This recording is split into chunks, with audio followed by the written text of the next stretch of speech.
King Charles left disappointed again at Royal Ascot after Rainbow's Edge loses.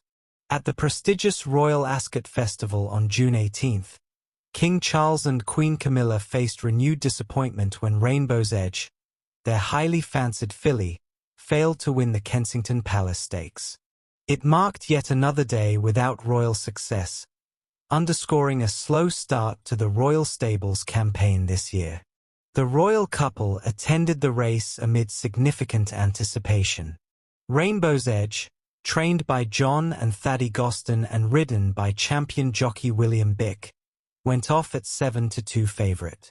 Bred by the late Queen Elizabeth II, she entered the contest with momentum, having triumphed previously over the same course and distance.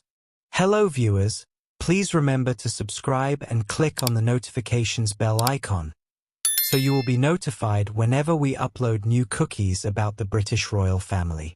Yet, despite the hype, she couldn't secure victory, finishing behind misinformation in a result that bewildered royal fans. Adding to the royal family's frustration was that earlier on day 2, Reaching High, another horse bred by the Queen, delivered a subpar 9th place finish in the Ascot Stakes, even after starting as a strong favourite.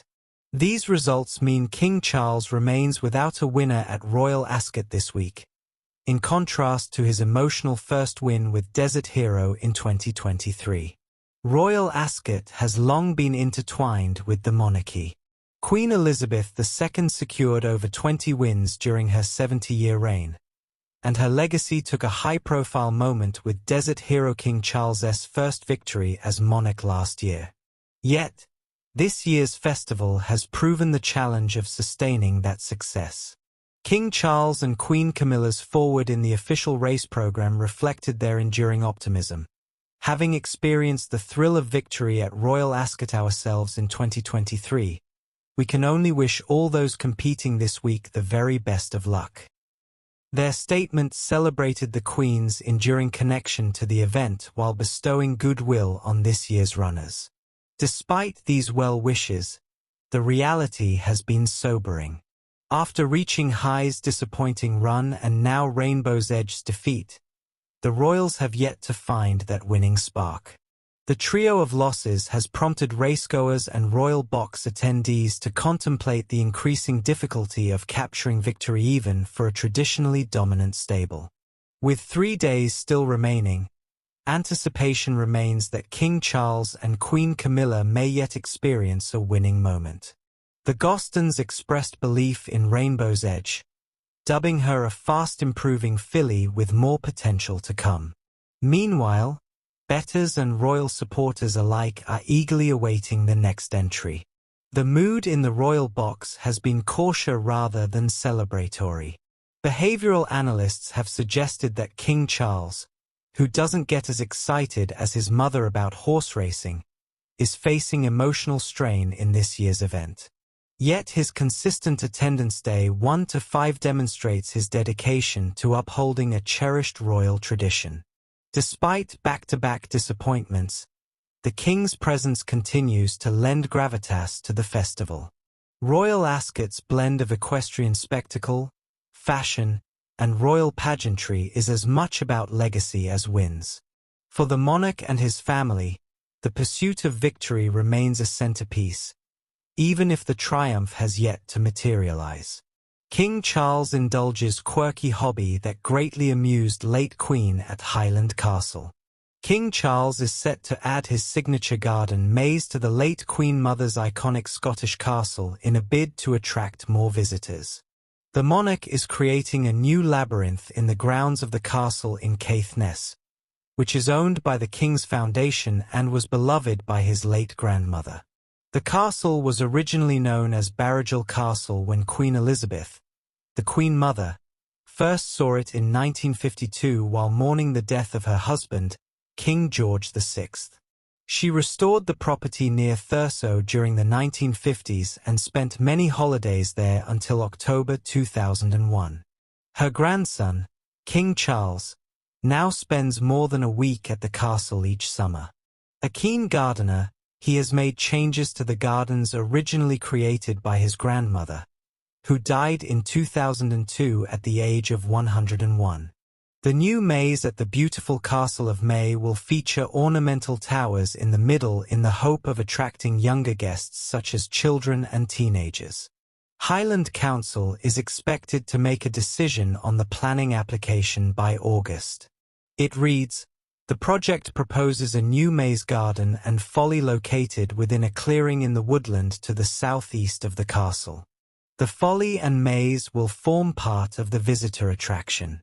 The construction project itself will provide training in traditional skills with the opportunity for public demonstration and interaction.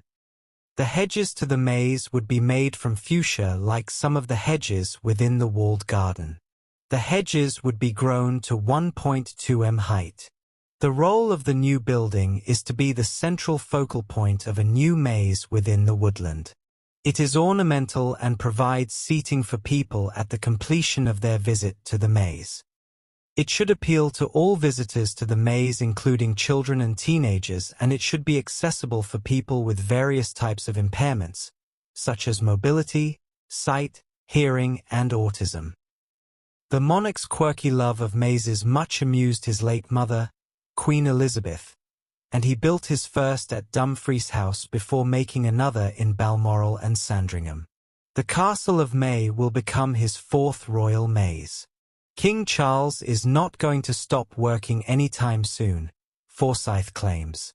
King Charles is stepping into his late mother's shoes as he marks an extremely personal historic trip to Canada, it has been claimed. The monarch and Queen Camilla have begun their two-day trip to Ottawa with a state opening of Canadian Parliament, welcomed warmly by Prime Minister Mark Carney. King Charles at risk if he doesn't slow down his hectic schedule. Alarm bells rang for royal watchers when Buckingham Palace released a statement explaining that King Charles has been in hospital after experiencing side effects of his cancer treatment. The palace went on to share that His Majesty was doing well, but had cancelled several engagements, though he still plans to travel to Italy in 10 days for a busy royal visit. King Charles is smitten with the newest member of the royal family, a puppy called Snuff.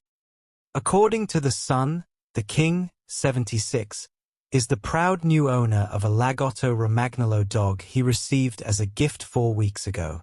This speculation by plaintiffs does not point to any evidence of government misconduct.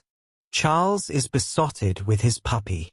He hasn't had one since Tigger, an insider told the outlet in a piece published on February 28. Tigger was the King's beloved Jack Russell Terrier who died in 2002 at age 18, making Snuff his first personal pet in years. The breed is a truffle hunter. Charles enjoys mushroom foraging, so they have a lot in common, the source said about the history of Snuff's breed and how it connects to the King's hobby. Thanks for watching.